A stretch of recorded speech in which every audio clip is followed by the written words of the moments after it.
Mali ang ideyang hindi mahal ng mga Amerikanong Hudyo ang Sionismo o wala silang koneksyon sa Israel.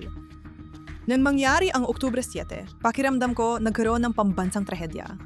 Naisip kong kailangan kong gumawa pa, kaya kailangan kong mapasama sa hukbo. May nag-DM sa akin kahapon, sinabing anti-Zionista ako at hindi naniniwala sa Israel. At akala ko raw na hukbong nagsasagawa ng henosidyo ang Israel hanggang napanood ko ang mga TikTok mo. Hi! Kung naalala mo sa JNS conference ilang linggo o nakalipas, ito ang sinabi ng punong ministro ng Israel. Ipinapangako kong lalabanan namin ang antisemitismo saan man sa mundo. Lalaban din tayo sa ikawalong larangan. Ang laban kontra sa ating delegitimisasyon. Ang laban kontra sa paninirang puri na nakatuon laban sa mga Hudyo. Hinihiling ko sa inyo mga Hudyo ng Amerika at mga Hudyo sa diaspora na gawin ang isang bagay. Manindigan kayo, huwag kayong matakot, huwag kayong manggimi, lumaban kayo. Dahil igagalang lang tayo ng mga tao kung igagalang natin ang ating sarili. Kapag binabato tayo ng kasinungalingan, ibalik natin at ipaglaban ang katotohanan, Israel, mga Hudyo, at ang kanilang kinabukasan. Narinig ko ang sinabi ng punong ministro at naniniwala akong mahalagang malaman ninyo na may mga taong lumalaban sa ikapitong o ikawalong larangan, ang larangan ng impormasyon. May isa pa kami nangyari dito sa Israel na yung linggo na tinalakay ko sa bago kong podcast. At ang totoo, narito si Rahm Emanuel at sinasabing nagsasalita para sa mga Amerikanong Hudyo na ayon sa kanya, mas sumusuporta kay Ma'am Dani kaysa sa punong ministro ng Israel. Ang problema ko lang, karamihan sa mga Amerikanong Hudyo ay gaya ng mga Hudyo sa New York. Kahit ang mga Hudyo sa New York ay hindi talaga sumasalamin sa nararamdaman ng mga Hudyo sa Estados Unidos. Dahil ang makikita natin dito sa Israel ay maraming Amerikanong Hudyo ang pumupunta rito, bumibisita at nagpapadala rin ng kanilang mga anak dito para maglingkod sa Israel Defense Forces at lumaban para sa Israel. At hindi namin iyon itinuturing na pangkaraniwan lang. Sa tingin ko, mas malinaw nitong ipinapakita ang tunay na nararamdaman ng mga Amerikanong Hudyo tungkol sa Estado ng Israel.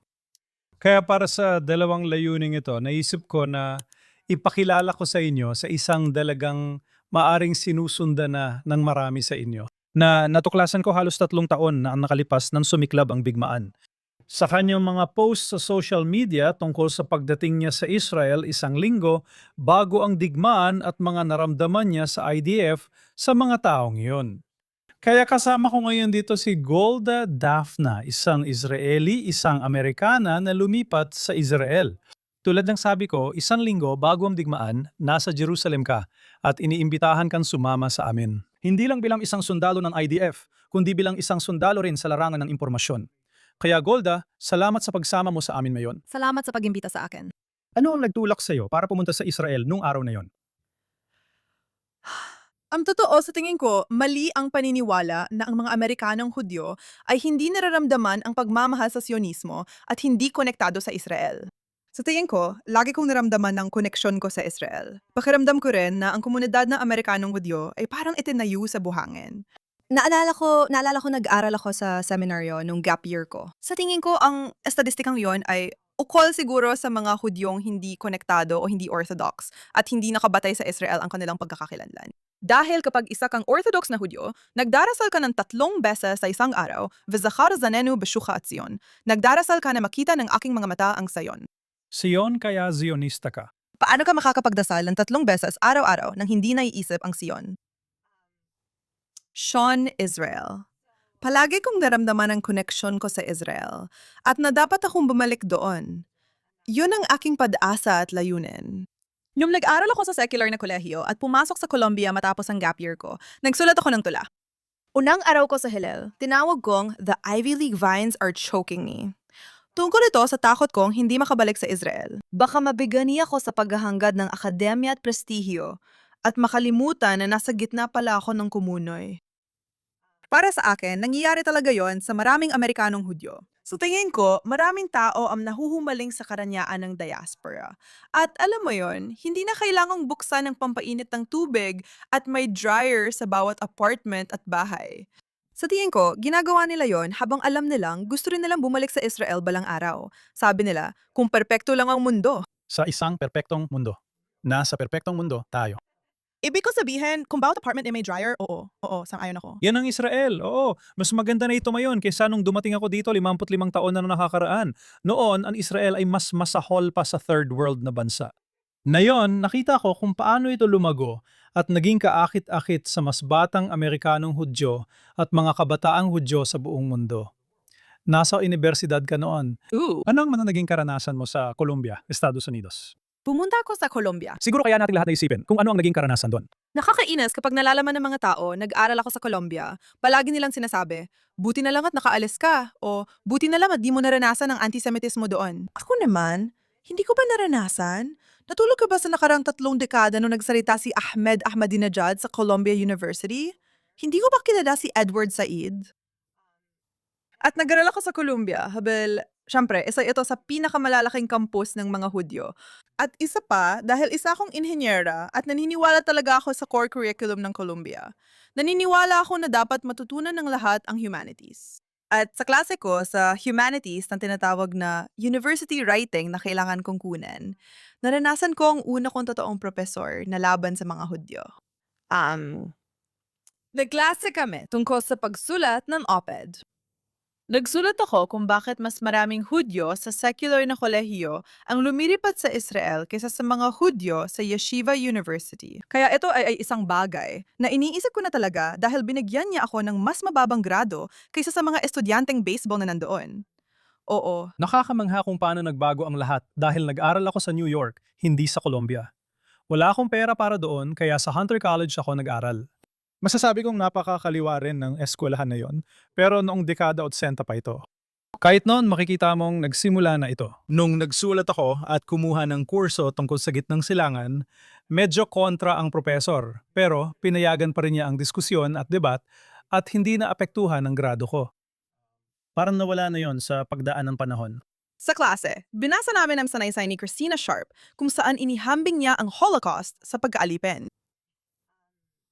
Naupsat ako sa sanaysay kasi sa tingin ko, hindi dapat ikumpara ang mga kalupitan. Tama. Sinabi rin niya na may mapupuntahan ng mga Hudyo. Nung huling araw ng klase ko sa pagsusulat sa universidad, tinanong ng profesor, anong nais mong baguhin sa klaseng ito? Tinako kamay ko at sabi ko, sinabi mo may mapupuntahan ng mga Hudyo, pero di mo rin pinaniniwala ang lehitimo ang lugar na iyon. At sinabi niya, sa tingin ko, hindi mo naintindihan ng teksto, Golda. Kahit noon pa, palaban na talaga ako. Nakakainis kasi B+ lang nakuha ko sa klase. Kahit yung op-ed ko naging number 1 sa Times of Israel. Kaya sabi ko, malinaw na magaling akong manunulat. Talagang ayaw lang niya sa'yo. Pinagtatawanan na lang namin pero nakakainis talaga minsan. Makita, noon, nakakawalang gana talaga ang B+. Pero hindi ka naman tumigil. Sa huli, ano nagtulak sa'yo para pumunta dito sa Israel? Kaya nagpasya ako pagkatapos ko magtapos sa Colombia na gusto ko talagang mag-aral ng medisina. Kaya nag-enroll ako sa isang post-bac program. Naging estudyante ako sa Colombia Post-Bac Program. Nagkaroon ako ng gap year kung saan nagtrabaho ako sa Colombia Fertility. Sa pagitan ng summer at fall semester ko, plano sana magbakasyon ng pamilya ko sa Europa. Pero nagkaproblema sa kalusugan. Sabi ng nanay ko, ayoko mag-travel ka mag-isa sa Europa. Nanggako ka na magbabakasyon kaming pamilya at sa Israel na lang pupunta. Sabi ko, Ma, ilang beses na ako nakapunta roon. Parang ang arte ko tuloy pakinggan. Kaya pumunta ako sa Israel. At sa tingin ko, natatakot talaga akong pumunta sa Israel. Kasi may nangyayari kapag pumunta ka sa Israel. Naalala ko ang priorities ko at kung sino ako habang nasa bus mula Odeon. Kung saan nakatira ang tita ko, papuntang Tel Aviv. Hindi pala bus, tren pala yon. Sa bintana, nakita ko ang mga burol. Naisip ko, ano ba ako? Bakit ako sa New York? Bakit ako nasa postbac? Habang nasa Freshman Beach, nag-drop ako sa Columbia Postbac at nagdesisyon na i-pack ang mga gamit ko sa NYC sa loob ng 1 buwan at lumipat sa Tel Aviv. Oo, nakakatuwa na sinabi mo yan kasi naalala ko, nung bata pa ako, nag-immigrate dito ang mga magulang ko. 10 taong gulang ako noon, bata pa talaga ako. Pero yung connection na yun sa Israel, naalala ko na parang ganun din ang naramdaman ko tulad ng sinabi mo nung nakita ko ang mga pader ng lumang lungsod. At talagang sabi ko, ganito pala ito bilang isang bata. Ang galing na naisip mong iugnay yon kasi ngayon ko lang na-realize matapos mong sabihin, naalala ko rin yung sandaling konektado ako dito. Mga 1 taon o 2 pa lang kami dito noon. Pero bigla parang may ibig sabihin yon sa akin. Ang galing ng epekto ng maliliit na bagay sa'yo. Naalala ko na, bumalik ako sa aking tinutuluyan. May Airbnb ako noon sa Tel Aviv. At naalala ko na, bumalik ako at hindi ako makapasok sa Airbnb ko. Nag-FaceTime ako noon sa pinakamatalik kong kaibigan. Sabi ko, baka kailangan ko na mag-aliyah. Iniisip ko, ano bang ginagawa ko? May hawak akong kahon ng ubas. Tinatawagan ng Airbnb owner pero ayaw akong papasukin. Nakaupo ako sa sahig, tinatawagan niya ako. Sabi niya, lasing ka kasi. Sabi ko, hindi ako lasing. Promise, di ako uminom.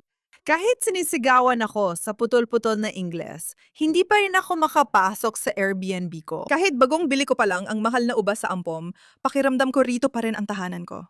Ayokong umalis. Kahit sa pinakamahirap na sandali, mas magaan pa rin ang pakiramdam ko dito sa Israel kaysa saan man. Oo. Habang naglalakad ako sa Tel Aviv, dati ako nakatira sa Upper West Side, New York. Nag-aral ako sa Columbia at delikado talaga doon. Mataas ang krimen sa New York tulad sa Upper West. Hindi ligtas maglakad mag-isa sa gabi, lalo na sa mga babae. Pero sa Tel Aviv, pakiramdam mo ay ligtas ka. Malaki talaga ang pagkakaiba. Kaya ibang usapan yung pumunta rito at lumipat sa Israel, mag-aliyah. Hindi mo pinili yung madali lang na daan. Nagdesisyon kang sumali sa IDF at hindi ka naman 18, hindi ka pa 18 nun. Hindi, talagang mahirap yon. Sobrang hirap talaga nun. Una sa lahat, pakiramdam ko sobrang swerte ko dahil sa social media ko. Kasi araw-araw may mga babae na lumalapit sa akin at sinasabi, nag-enlist ako dahil sa'yo. Ibig kong sabihin, lalabas na ako dahil sa'yo. Talaga ba? Halos linggo-linggo, may ganun at laging puno ang DMs ko ng tanong tungkol sa army. Medyo nakukonsensya ako at parang hindi ako handa sagutin lahat ng tanong nila. Plano ko talagang gawin ang post-bac ko sa Open University. Kinausap ko si Ben Gurion at tinanong, paano ako makakapasok sa medical school? Yun pa rin talaga ang plano ko. Tapos nangyari ang 7 ng Oktubre at nakansela ang mga klase. At naramdaman ko na parang kulang pa ang ginagawa ko. Naalala ko, nasa Eliezer Kaplan ako noong Oktubre o unang Nobyembre habang may mga protesta at nandoon ang mga pamilya ng mga bihag. Naisip ko, paano ko makakatulong? Nasa group chat ako ng volunteers na dati nagdadala ng upuan sa basement ng Maksane. Paano ba talaga ako makakatulton? May nagsabi na maglagay ako ng dilaw na laso sa mga sasakyan. Naglalakad ako noon sa highway sa Tel Aviv, naglalagay ng mga laso, at iniisip kung paano ito nakakatulton. Sabi nila, makikita ito ng pamilya at malalaman nilang hindi sila nag-iisa. Ako naman, ramdam ko na parang may pambansang trahedya talaga. At ano bang ginagawa ko? Parang mas marami pa akong kailangan gawin. Kailangan kong sumali sa army.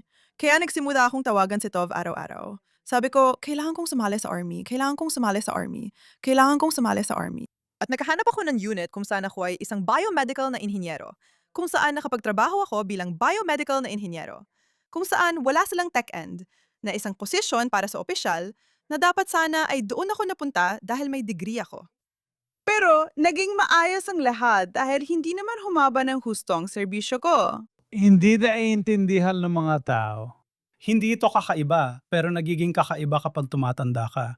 Pumasok ako noong 18 ako at sumali sa paratroopers. Karamihan dahil sa impluensya ni Yoni Netanyahu. Kaya ako naisip na maglingkod para sa Israel. At may isang Amerikano rin ako nakasama na pumasok doon. Sa palagay ko, 26 taong gulang siya noon. Mga 10 taon, 8 ang tanda sa amin. Bata pa kami, siya mas mature at may degree na. Lahat meron siya. Baka kilala mo siya. Si Dr. Michael Oren ay dating embahador at ministro ng Israel. Magkabady kami ni Mike sa Army, sa paratroopers. Walang mas malapit pang koneksyon doon. Pero dumating siya at lagi kong naalala kung gaano kahirap nun, hindi lang dahil nasa ibang bansa siya, kundi mas matanda rin siya ng kaunti. Kaya dala mo ang 2 bagay na ito sa mga oras na yon. Parang meron akong pinakamagaling na commander sa mundo dahil ulap din siya at naiintindihan niya ito. Sobrang triggering ang panahong yon para sa akin bilang babae, Ola at Hudyo. Naalala ko na ang pinakamahirap na panahon ay nung basic training. Parang naging leader ako ng basic training. Napapaligiran ako ng mga 18 hanggang 19 taong gulang na babae. Sa basic training at unang shmira, nahirapan kami. Gumigising sila ng 2 oras na mas maaga para mag-makeup at lagi nagrereklamo at umiiyak. Hindi ko talaga maintindihan ng reality show. Na natatawa ako, hindi Hindi ko maintindihan ng reality show at kung bakit kakaiba ang kilos ng tao at naapektuhan sila hanggat ako mismo ay umarte na parang 18 o 19 anyos na babae. Sabi ko, ano ba nangyayari? Lagi ko umiiyak. Pakiramdam ko, bumaba ang maturity ko. Pero nung una naming shmira, eksaktong oras din yon na inilabas ang mga video ng mga babae sa Nahal Oz na dinukot. Lahat ng babae nanonood at natitrigger. Nakausap ko ang Samal. Sa tingin ko, ito nga yun. Sabi ko, kailangan lumagdalumpate. Sabihin mo sa mga babae na nakaka-trigger ang material na ito at posibleng magdulot ng PTSD kapag pinanood. Binago ko na rin ng malaki ang usapan.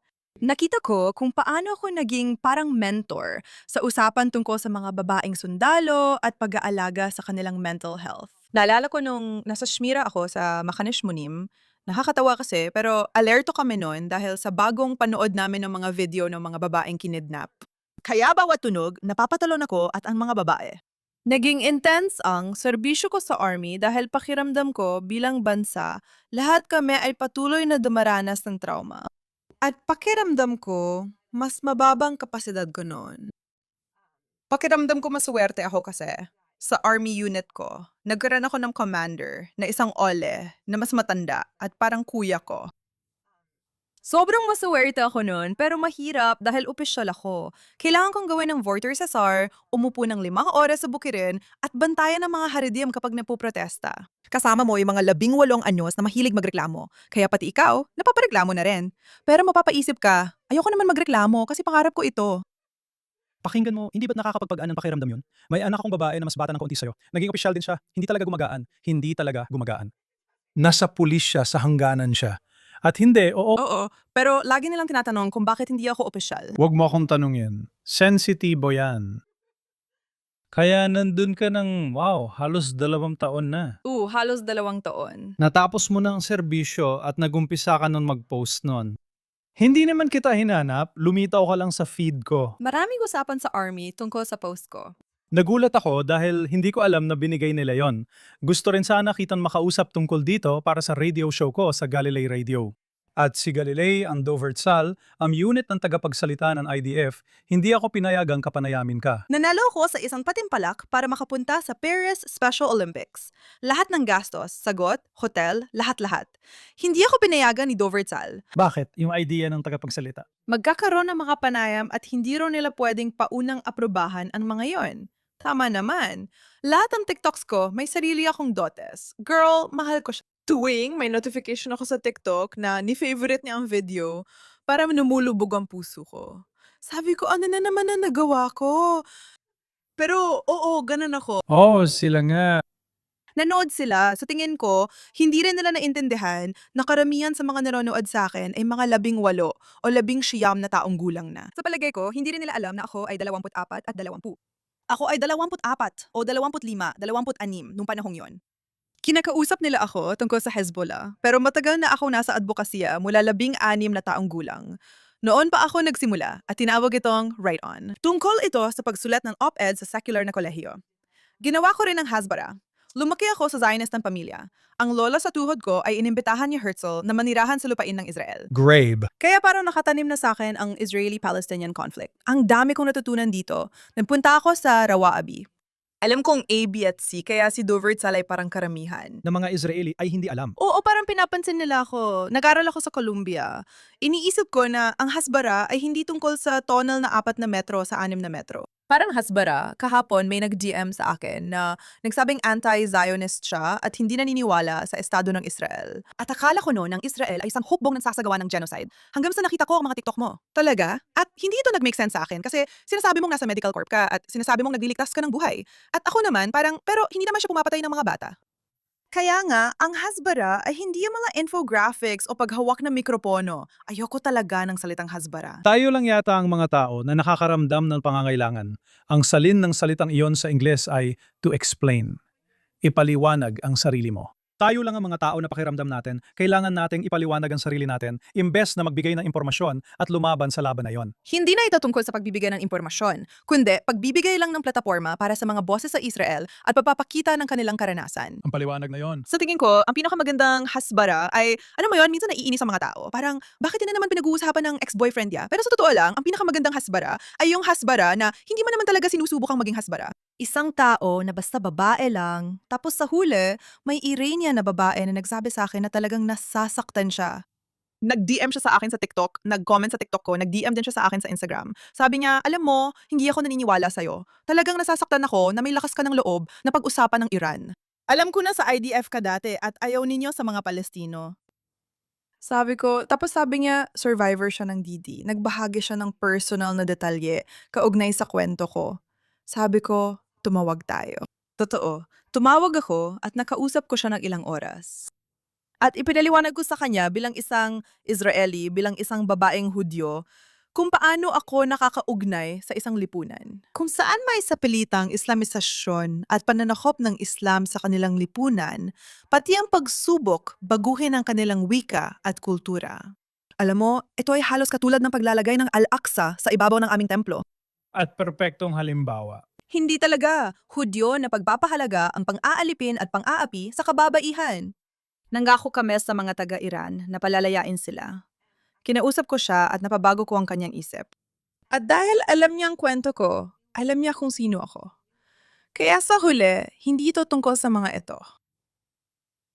Mga video ng propaganda. Hindi ito tungkol sa pagdadala ng mga tao sa mga sentro ng pag-iimpake ng tulong. Hindi ito tungkol sa pagdadala ng mga tao sa hangganan. Wala namang may pakialam. Ang gusto ng mga tao malaman ay sino si Golda? Ano siya? Sino ang isang sundalong Israeli? Kaya bumuo ng ugnayan yon, ng personal na ugnayan. At ginawa ko ito nung nagtatrabaho ako para sa gobyerno sa pampublikong diplomasya, gaya ng tawag namin dito. Sinabi ko dati, dapat umatras ang gobyerno at hayaang kumilos ang publiko. Ngayon, may mga paraan na kayong gawin ito na hindi ninyo taglay sa loob ng maraming taon. Ngayon, bawat isa ay nagbabahagi na lang ng personal na kwento, mas personal, makatao, at madaling maintindihan. At kapag nakita nila ito, dahil ang sinusubukan gawin ng anti-Israeli na propaganda, ay ipinta ang larawan na ito na parang pare-pareho tayong lahat, mga Zionist na mamamatay tao at nilalahat tayo. Kapag pinasimple mo, hindi ko sinasabing subukan mong kumbinsihin ang taong matinding anti-Semite o galit sa mga Hudyo. Pinag-uusapan ko ang mga taong talagang gustong malaman, tulad ng babaeng Iranian na yon, kung may oras sila, maabot mo sila sa pamamagitan ng personal na kwento at hindi sa kung anong tekstong propaganda. Kaya mo napatunayan yon sa pamamagitan ng paggawa ng simpleng bagay na yon. Sana nagawa ko pang mas marami. Tulad ng sabi ko sa'yo, gusto kong ibahagi sa podcast na ang unit ko ay maraming kamanghamanghang nagawa sa digmaan. Gusto ko sana itong ibahagi pero hindi pwede dahil hindi pwedeng ako ang kumatawan sa unit ko. Nakapagligtas kami ng humigit kumulang 400 sundalo sa Swords of Iron War gamit ang paglilipat ng mga unit ng Whole Blood. Kasama ang unit ko rito pero ako mismo ang namahala sa mga eksperimento tungkol sa supply chain ng pagdadala ng dugo sa mga larangan ng labanan. Kasama dyan ang mga medical na gamit para sa mga taga-Gaza. Gusto ko sanang sabihin yon pero parang wala akong magawa. Kaya ang ibig mong sabihin ay... Ngayon, tungkol sa binanggit mo ibinigay mo ito sa mga taga-Gaza, isa sa ginagawa ng Israeli Medical Unit na nasa Venezuela ay gamit din nila ang mga natutunan namin. Hindi lang sa sakuna, kundi pati sa labanan, ipinapatupad nila ito sa pangangailangan ng sibilyan at tumutulong magligtas ng buhay ng mga taga-Venezuela. Para sa akin, astig yun. Kasi minsan parang piyasa ka lang sa makina at di mo nakikita ang mga naging epekto nito. Astig maging bahagi ng unit na parang piyesa sa makina nagliligtas ng buhay. At naiyak na ako. Masaya ako na nakatulong ang mga eksperimento ko para mapadali ang proseso at hindi na gaanong problema ang hemostatic shock sa ospital. Para sa akin, napakaganda nun. Itong mga bagay na ito ay ginagamit sa mga ospital sa buong mundo. Ang mga Israeli ay nagsasanay ng mga tao. Ibinabahagi nila ang impormasyong yon. Hindi namin ito tinatago para lang sa amin. Maraming tao ang hindi nakakaalam nito. O kaya naman, sinasabi nila, ano bang napapala nila mula sa Israel? Sa kasamaang palad, mahirap ang sitwasyon namin pero tinatanggap namin ito. Tulad ng iba pang bagay sa buhay at kasaysayan, ginagawa natin itong kapaki-pakinabang at nagpapalakas hindi lang sa atin, kundi sa buong sangkatauhan. Iyan ang dahilan kung bakit, sa palagay ko, iba ang nararamdaman ng mga Amerikanong Hudyo tungkol sa Israel. Alam nila na ang Israel ay Orlal Goyim, ilaw para sa mga bansa. Sa tingin ko, ang mga nag-iisip ng kabaligtaran ay hindi lang talaga alam ang totoong nararamdaman ng mga Hudyo. Pwede ba tayong magpatuloy na pag-usapan ito ng ilang oras? Pero sa tingin ko, natalakay na natin ang maraming mahahalagang issue. May huli ka pa bang gustong sabihin? Sa tingin ko, napakaswerte ko talaga. Nung nasa hukbo ako, inalok ako ng TikTok unit na mapasama sa kanilang unit. Naalala ko pa yung ka-date ko noon kasi elite siya sa hukbo at kabilang sa isang elite combat unit. Gumawa siya ng kamanghamanghang bagay. Sana maayos ang lahat para sa kanya. Sabi niya, hindi ka dapat sa TikTok unit. Gamitin mo degree mo para mas maraming buhay ang maligtas. Nainis talaga ako kasi hindi naman laging masaya. Mas masaya sa TikTok unit. Aminin natin, nag-enjoy kami doon. Ano bang ginagawa sa TikTok? Hindi ako nag-enjoy. Nagsusulat ako ng mga ulat, nagpupuyat. Kami ng commander ko ay pumupunta sa Hilaga. Mainit at nasa personal carriers kami. Hindi talaga siya masaya. Pero talagang masaya ako sa naging epekto ng social media ko habang nasa unit na yun ako. Dahil hindi ako opisyal na tagapagsalita ng IDF at hindi rin ako nasa larangan ng propaganda ng army. Mas naging malaki yung epekto ng kwento ko dahil wala itong ibang dahilan, kundi ang tunay na hangaring mailigtas ang ibang buhay. At hindi alam ng mga tao na isa talaga yung panunumpa na ginagawa namin sa Medical Corps na ililigtas namin ang lahat, kahit pakalaban. At yon ay isang panunumpa at prinsipyo na sinusulod ko sa buhay ko. Naniniwala ako na ang bansang ito ay itinayo sa integridad, sa pagiging isang orla gaiem, isang ilaw sa mga bansa, at tungkol sa paglikha ng mga sistema, kung saan makakatulong tayo na mapabuti at mailigtas ang mas maraming tao hanggat maaari. Alam ko yan, based sa sarili kong karanasan sa labanan. At ang anak ko ay isa ring paratrooper at medic sa mga paratrooper. Alam ko na kapag siya ay gumagamot, hindi lang kasama at kapwa sundalo ang tinutulungan niya, kundi pati-pati ang mga tao sa panig ng kalaban. Obligado silang gawin yon, pero hindi alam ng iba ang mga ito. Gumagawa sila ng kwento, pero pareho nating alam mula sa sariling karanasan. Kaya mahalagang maibahagi ang mga iyon. Golda, na mahalaga rin, nakakatuwa ikaw ang nagsabi, pero ibang usapan na yon. Di ako makapaniwala na di natin napag-usapan yon. Golda Daphna, apelido ko ang Daphna. Akala ng iba gunimang pakalan ko yon, pero apelido ko talaga at legal na pangalan ko sa gobyerno. Iyan ang legal mong pakalan sa gobyerno, pero mahalaga ang gold, parang ginto. Salamat sa pagpunta at pagbabahagi ng karanasan.